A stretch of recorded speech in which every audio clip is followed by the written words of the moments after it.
रविवारी दुपारी आमच्या घरातला कार्यक्रम अगदी ठरलेला असतो. आई त्यावेळी काहीतरी खायला करते. कधी शिरा, कधी सांजा, तर कधी पोहे. यानंतर चहा घ्यायचा. चहा बरोबर बिस्किटही असतातच. मग गप्पा होतात. या कार्यक्रमाला ना आम्ही घरातले सगळे हजर असतो. आई चुलीशी काहीतरी करतच बसलेली असते. अक्का स्वयंपाकघरात बसून वेणीफणी करत असते. मग राहिलं कोण? मी आणि बाबाच. मी काय, स्वयंपाक घरातून वास आल्याबरोबर पळत येतो आणि पाटावर येऊन बसतो. येऊन जाऊन बाबाच काय ते लवकर येत नाहीत. जाड चष्मा लावून उगाच आपल्या टेबलाजवळ बसून काहीतरी करत असतात. लवकर येत नाही. आम्ही कित्येकदा तरी हाका मारतो, पण हलतच नाहीत.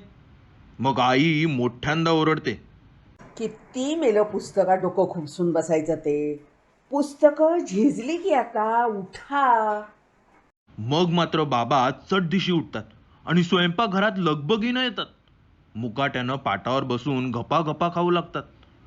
निम्म शिम्म खाणं झालं म्हणजे मात्र त्यांचा चेहरा खुलतो. ते हसायला लागतात. मग माझ्या पाठीवर थाप मारतात. कधी अक्काची वेणी ओढतात आणि खूप गप्पा मारतात. मोठ्या छान छान गोष्टी सांगतात. आमचे बाबा ना फार हुशार आहेत आणि शूर पण आहेत. ते आम्हाला स्वतःच्या अनुभवाच्या, भूताखेतांच्या, चोरांच्या गोष्टी सांगतात. एक एक भयंकर असतात बुवा. आपण तर अगदी गुडुप्प भिवून जातो. आज मी बाहेर गोट्या खेळत होतो म्हणून मला यायला थोडा उशीर झाला. बघितलं तर बाबा आधीच पाटावर येऊन बसले होते. मांडी घालून आईला जोराजोरात काहीतरी सांगत होते. आईचं तिकडे लक्ष नव्हतं वाटतं. ती नुसती असं म्हणत होती. आधणाच्या पाण्यात साखरेचे चमचे टाकत होती आणि अक्किटली आरशात डोकावून दात बघत होती. मी हळूच पाटावर येऊन बसलो आणि कान टवकारले. मग काय, आम्ही त्यावेळी भयंकर गुंड. सगळी कॉलेजातली टगी कार्टी. मग काय विचारता, लागली पैज. अमावास्येच्या रात्री त्या वडाच्या झाडाखाली जाऊन त्याला एक प्रदक्षिणा घालायची आणि खूण म्हणून त्याची एक फांदी मोडून आणायची. मी आणि अक्का दोघांनीही डोळे विस्फारले. भूताची गोष्ट? अरे वा! मी तर लगेच पुढे सरसावलो. मग पुढे काय झालं बाबा? सांगू? सांगा ना, सांगा ना. घाबरणार नाहीस ना? नाही नाही नाही, अजिबात नाही.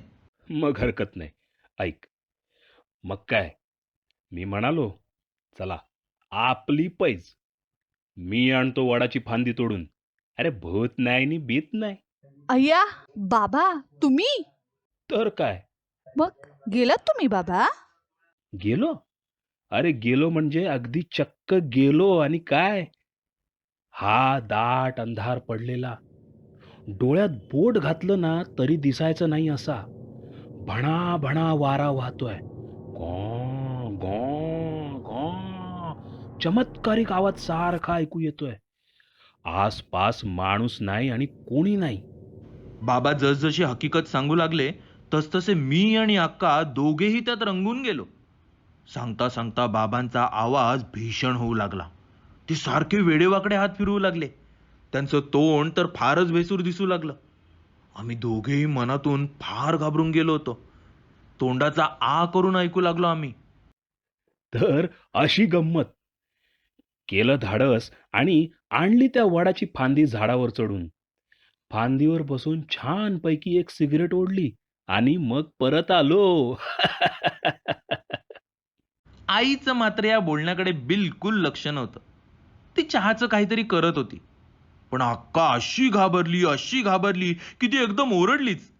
अय्या बाबा, तुम्हाला भीती नाही वाटली? हॅ, अगं भीती कसली आली त्यात? सरळ आपला गेलो आणि आलो. अय्या हॅ, तुम्ही ना अलीकडची पोरं लेको पेद्रो झालाय नुसती. अरे भीती भीती कुछ नाही. भूतालाच भीती दाखवीन मी. अय्या काहीही नवीन ऐकलं की अक्का नेहमी अय्या म्हणून ओरडते. मला नाही आवडत बाबा. नेहमी नेहमी आपलं काय अय्या? त्यात काय आहे, नुसतं शिष्टच आहे. शिऱ्याचा घास घशाखाली गेला ना तर मलाही एकदम बरं वाटलं. अगदी गंभीर होऊन विचारलं मी, तुम्ही बाबा राम राम राम असं म्हणत गेला की नाही हो? राम राम म्हटलं की भूत पळून जातं. छे, अरे राम नाही नि भीम नाही. आपला नाही विश्वास या गोष्टींवर. बाबांचं हे बोलणं मला बिलकुल आवडलं नाही. माणसानं केव्हाही अंधारातून गेलं म्हणजे रामराम म्हणावं आपलं. म्हणजे भूत आपल्या वाटेला कधी जात नाही. आता बाबांना भूतानं काही केलं नाही म्हणून काय झालं? एखाद्या वेळी भूत नसेल तिथे मुळीच. शाळेला गेलं असेल. असो नसो, नेहमी रामाचं नाव घ्यावं, वाया जात नाही. पण मी बाबांना तसं समजावून देण्याचा प्रयत्न केला तेव्हा ते रागावल्यासारखे दिसले. माझ्या पाठीवर त्यांनी अशी जोराची थाप मारली की मी अगदी कळवळलोच. अगं आई ग! बेट्या, आम्ही त्यावेळी फार धीट होतो. काय समजलास? अरे अगदी पहिल्यापासून धाडसी. हे असे तुमच्यासारखे लेचेपेचे नव्हतो. मेहनत बिनत असे करायचो की बास. तो शिरा नेऊन चाललाय त्याकडे बघा आधी. मोठ्या धीटपणाच्या गोष्टी सांगतायत. ओ हो हो हो हो हो. हो हो काय? खा ना मग लवकर. काय खातो ना, खातो खातो. बाबा मुकाट्यानं शिरा खाऊ लागले. मग बराच वेळ ते एक अक्षरही बोलले नाहीत. मला मोठं आश्चर्य वाटलं.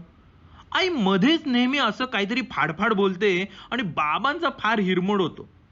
ते आईशी अगदी मऊ आवाजात बोलतात आणि गप्प बसतात. पुढे बोलतच नाहीत. नाहीतर बाबा आमचे फार शूर आहेत. अशा भयंकर गोष्टी सांगतात एक एक की अरे बाप रे, असं वाटतं ना की एकदम तिथून पळूनच जावं. आमचा शिरा खाऊन संपला. मोकळ्या बशीवर चमच्यानं खडखड करत मी कुतूहलानं विचारलं, मग पुढे काय झालं बाबा? पुढे ना, अरे पुढे तर अशी गंमत झाली. इतक्यात स्वयंपाकघराच्या कोपऱ्यात काहीतरी खडखड खडखड असा आवाज आला. तिकडच्या बाजूची भांडी एकदम धडाधड वाजू लागली. बाबा एकदम दचकून म्हणाले. हा, ते काय काय बुवा ते? आम्ही सगळे तिकडे पाहू लागलो. चहा कपात भरता भरता आई संथपणे म्हणाली, असेल काहीतरी उंदीर बिंदीर. उंदीर? उंदीर असेल नाही तर मांजर असेल. तुम्ही चहा घ्या आधी. हा, चहा घेतो, पण उंदीर? तेवढ्यात पुन्हा खडखड खडखड झाली. दुपट्याच्या कपाटाजवळ एकावर एक पालती घालून ठेवलेली भांडी एकदम कोसळली. धडाड विधुम असा मोठा आवाज आला आणि काय झालं हे कळायच्या आतच या भांड्यातील एक रिकामा टोप हवेत उंच उड्या मारताना दिसला. बाबा एकदम माझ्याजवळ सरकले आणि म्हणाले, अरे बापरे. हे काय आहे? आई मात्र जागेवरच उभी राहून बघत राहिली. पण तो टोप पुन्हा एकदा हवेत उंच उडाला आणि दान दिशी खाली येऊन आदळला. तेव्हा मात्र तीही भिवून मागे सरकली. आश्चर्याने त्याच्याकडे पाहत म्हणाली, ही काय बाई गंमत. एवढ्यात ते भांड पुन्हा एकदा वर उडालं आणि खाली आदळलं. नंतर एकदम बाबांच्या दिशेने धूम पळत आलं. ते पाहून मला फार मजा आली. बाबांनी मात्र टुन दिशी पाटावरून उडी मारली. उभे राहून ते भेसूर सुरात ओरडले, अरे बापरे, ही काय भानगड आहे?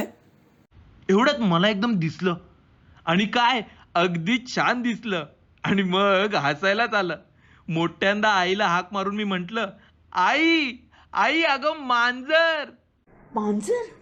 अगं मांजर अडकलंय त्या टोपात.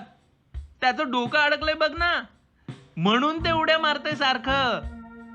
अरे खरं म्हणतोस काय? हो बाबा, मांजरच आहे. तरी मला वाटलंच होतं मागासपासून. नक्की मांजरच असलं पाहिजे लेकाचं. असं म्हणून बाबांनी उड्या थांबवले. ते पाटावरच शूरपणे उभे राहिले. मांजराकडे आश्चर्यानं पाहू लागले. अक्काई मग थोडीशी जवळ आली. मान तिरपी करून पाहू लागली. अय्या, खरंच की विनया, मांजरच आहे मुळी. तर काय, दुधाच्या वासानं मेल्याने आत डोकं घातलं वाटतं आणि आता बसलं अडकून छान.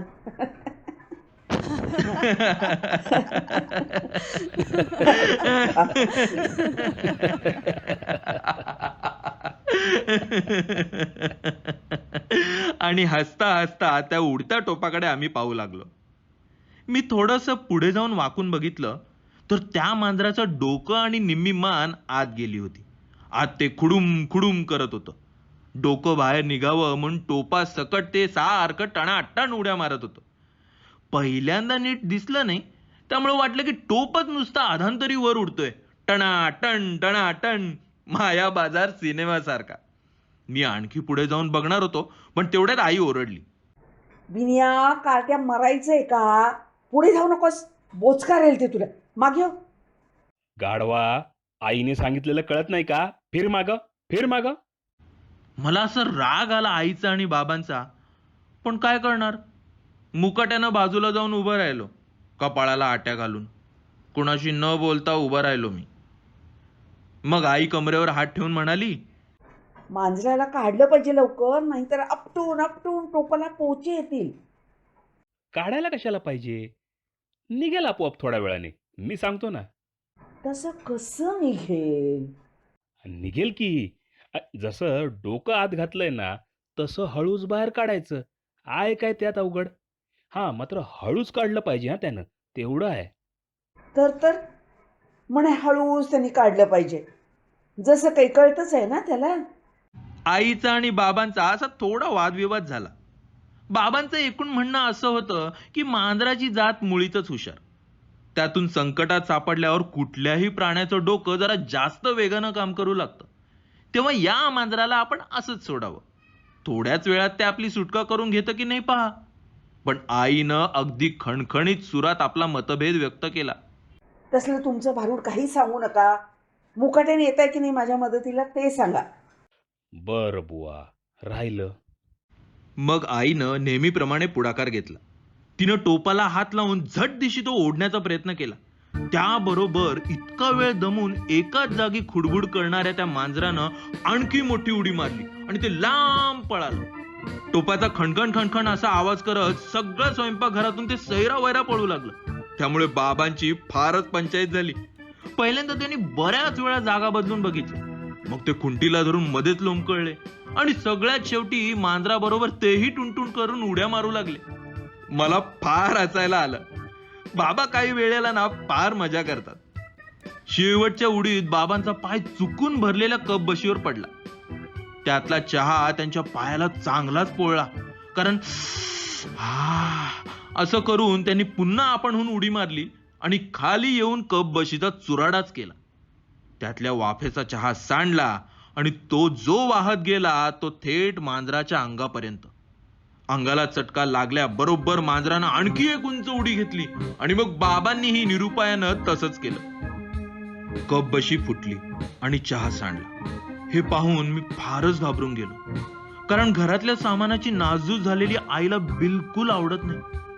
मी भीत आईकडे बघितलं तर तिचा चेहरा लाल बुंद झाला होता. बाबांकडे तिनं अशा काही नजरेनं बघितलं म्हणता मी आळीपाळीनं दोघांकडे बघू लागलो. तेवढ्यात आई ओरडलीच. काय हे पोरासारखं वागणं? माणसानं जर वयाचा तरी विचार करावा. एक मांजर काय ते मेलं? मेलं नाही आई, अगं जिवंत आहे चांगलं. तू गप्प बस बघू विने आधी. मध्ये मध्ये ना खुपसायची भारी घाणेरडी सवय लागली आहे तुला. यात माझी काय चूक झाली मला नाही कळलं. मांजर लेकाचं जिवंत होतं, सारखं उड्या मारत सबंध स्वयंपाक घरात पळत होतं आणि आई म्हणते ते मेलं. वा रे वा. तू गप्प बस आधी. आईनं पुन्हा धमकावलं तेव्हा मी पुढे बोललोच नाही. निमूटपणे उभा राहिलो आणि पाहू लागलो.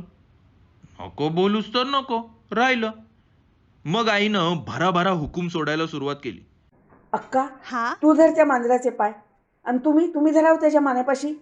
मी इकडनं टोप धरते, दोन्हीकडनं ओढूया. पण आईनं एवढं सांगून सुद्धा अक्का मुळीच जवळ आली नाही. उलट लांब दरवाजापाशी जाऊन उभी राहिली. एक वेणी पुढे ओढून ती उगच सोडू लागली. मी नाही धरत मांजराला, मला बाई भीती वाटते. हॅ, अगं भ्यायचं काय त्यात? जा जा धर जा. ई मी नाही बाई, मी नाही. अगं ते घाबरलेलं असतं यावेळी. काही करायचं नाही. जा धर त्याचे पाय. मला भीती वाटते. अक्काचं आपलं बरं आहे बुवा. मला भीती वाटते असं म्हटलं की झालं काम. नेहमी अक्कीटली ना असंच काहीतरी करते. काय भीतात मांजराला बुवा या मुली. खरं आहे काय त्यात घाबरण्यासारखं? भित्री भागूबाई कुठली. लगबगीनं मी 2 पावलं पुढे येऊन आईला विचारलं, मी धरू का ग आई मांजराचे पाय? काही नको, तू देवासारखा गप्प बाजूला उभा राहा. तर काय, भ्यायचं कारण नाही. नीट धर पाय म्हणजे झालं. मी ओढतो इकडनं. काही नको, तुम्हीच धरा पाय, मी धरते भांड.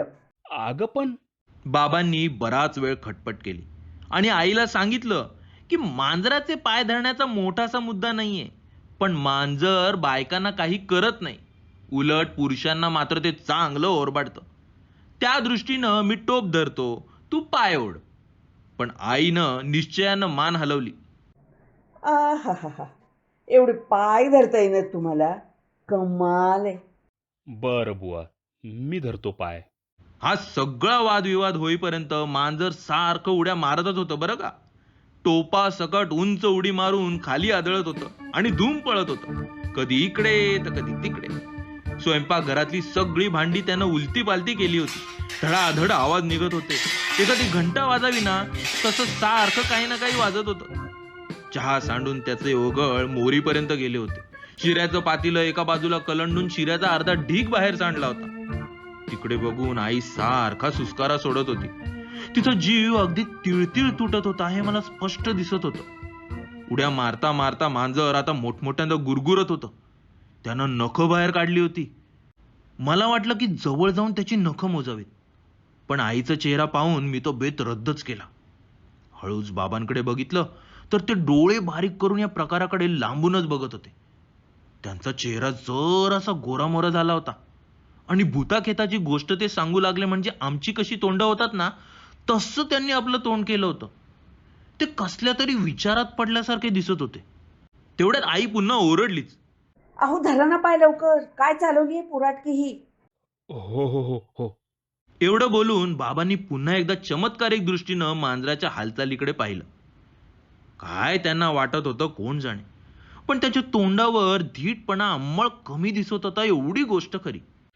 मला वाटतं मांजराचे पाय धरून काय उपयोग नाही. फुकट ओरबाडेल ते. मग कान धरले तर त्यापेक्षा. कान कसं आहे, छान आहे धरायला. हा पण बाबा, हा. त्याचे कान सुद्धा आत गेलेत, ते बाहेर नाहीतच मुळी. अरे हो, हे माझ्या लक्षातच नाही आलं. मग असं केलं तर कसं बाबा? आपण एक काम करू.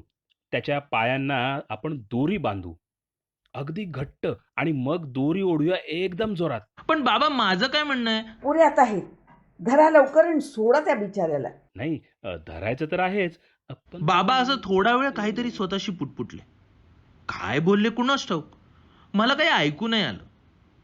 मांजर मात्र दमून एका ठिकाणी उगच बसून राहिलं होतं. त्याकडे त्यांनी दात ओठ खाऊन बघितलं. मग ते हळूच त्याच्या दिशेनं सरकत गेले. अगदी लपत छपत गेले. जवळ जाऊन वाकून बघू लागले. मला एकदम सुचलं. मी मोठ्यांदा ओरडलो, बाबा, काय रे विन्या? त्याची की नाही कंबर धरा बाबा, कंबर. आम्ही नेहमी ना मांजराची कंबरच धरतो, मग ते मुळीच ओरबडत नाही. वा, गध्या, हे मला माहीतच होतं. ते तूच मला उलट सांगतोयस होय. शहाणाच आहेस. चल हो बाजूला. असं म्हणून त्यांनी माझ्या डोक्यावर एक थप्पड लावून दिली. थपडीचं काही विशेष नाही वाटलं, पण फी करून अख्खा दात काढून हसत होती. त्याचा मला भयंकर राग आला. असं वाटलं की एक मोठं पातेलं घ्यावं आणि तिचं डोकं त्यात अडकून ठेवावं आणि चांगलं उड्या मारायला लावावं, म्हणजे तिला अशी जिरेल ना. मी अक्काकडे रागारागानं बघत होतो. तेवढ्या तिकडे फार मोठी गंमत झाली. बाबा हळूच लपत छपत गेले आणि त्यांनी एकदम मांजरीची कंबर धरली. आईने इकडून टोप ओढला, त्याबरोबर त्या मांजरानं नख्या बाहेर काढल्या आणि ते एवढ्या मोठ्यानं गुरगुरलं की बाबांनी एकदम त्याची कंबर सोडूनच दिली. त्या सरशी त्यानं उंच उडी मारली, इतकी उंच की बाबा एकाएकी मागे कोलमडूनच पडले. त्यांच्या अंगावर मांजराची उडी पडली. ठाण करून तो टोप त्यांच्या टाळक्यावर आदळला. अगं ऐक, मेलो मेलो. त्यांचा चष्मा फुटला आणि चेहरा वेडा वाकडा करून ते पुन्हा ओरडले. मग काय, त्यांचं ओरडणं ऐकून ते मांजरी वेटं घाबरलं. ते सारखं त्यांच्या अंगावर उड्या मारायला लागलं. त्यांची छाती ओरबाडायला लागलं. दर वेळेला त्यानं उडी मारली की बाबांच्या टाळक्यावर सारखं ते भांड ठण ठण ठण करून वाजू लागलं आणि बाबा पुन्हा ओरडू लागले. त्यामुळे ते मांजर भिवून बाबांच्या अंगावर जास्तच नाचू लागलं, गुरगुरू लागलं. 10 मिनिटं सगळीकडे नुसता गोंधळ उडून गेला. अक्का तर इतकी घाबरली होती की ती तिथून पळूनच गेली. मी तोंडाचा आ करून बाबांकडे बघू लागलो. भावचळून एकदा आईकडे आणि एकदा बाबांकडे असं आळीपाळीनं बघत राहिलो. काय करावं मला कळेनाच. विनय मेल्या पाहतोस काय शंभासारखा? धर ते मांजरडण फेक बाजूला. हे आईचं बोलणं अगदी अनपेक्षित होतं, म्हणून मी एकदा डोळे देखील चोळले. खात्री करून घेण्यासाठी पुन्हा नम्रपणे विचारलं, आई, खरंच धरू मी? धर न मेल्या, आता नेमकी अगदी परवानगी विचारत बसशील बघ. आईनं हे सांगायचाच अवकाश होता. मिट्टून दिशी पुढे उडी मारली. कमरेत हात घालून मी ते मांजर खसकन वर उचललं आणि तसंच हातात धरून ठेवलं. त्याला खाली सोडलंच नाही. अरे टाक टाक खाली, ओरबाडेल तुला. काय नाही ओरबडत ग, मी नेहमी नाही का धरत. विन्या, मांजर कुठं आहे? हे काय बाबा, माझ्या हातातच आहे. अरे सोड सोड सोड, मरायचंय का? मी नाही सोडत, जा. आणि एका हातानं मांजर काखेत दाबून धरलं, दुसऱ्या हातानं टोप ओढला. असं जोराने ओढला की सट्ट दिशे आवाज होऊन मांजराचं डोकं एकदम बाहेरच आलं. असं घाबरून गेलं होतं ते. अरे बाप रे. डोकं बाहेर निघाल्याबरोबर माझ्या हातातून ते निसटलंच. थेट खाली बाबांच्याच अंगावर जाऊन आदळलं. त्याबरोबर बाबा पुन्हा जमिनीशी समांतर झालेले दिसले. अरे मेलो मेलो, धावा धावा. आय. बाबा इतक्या मोठ्यांदा ओरडले की ते मांजर एकदम उडी मारून पळालंच. तुफान वेगानं बाहेर पळालं आणि नाहीस झालं. एवढ्यात माझ्या हातातला रिकामा टोप निसटला आणि दंड दिशी खाली पडला, तो बाबांच्या टाळक्यावर. मी एकदम घाबरून आईकडे बघितलं तर ती खुदू हसत होती. मी तिच्याकडे पाहतोय हे लक्षात आल्यावर ती हसायची एकदम थांबली.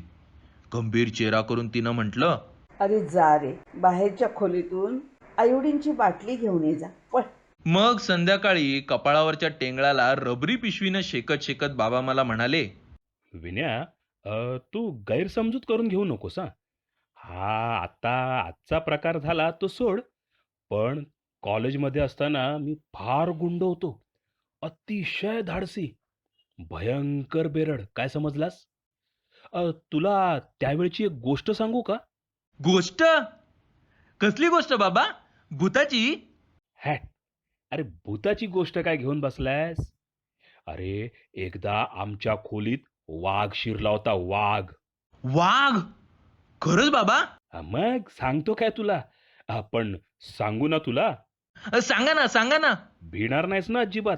नाही, अजिबात नाही. शाबास, मग ऐक तर.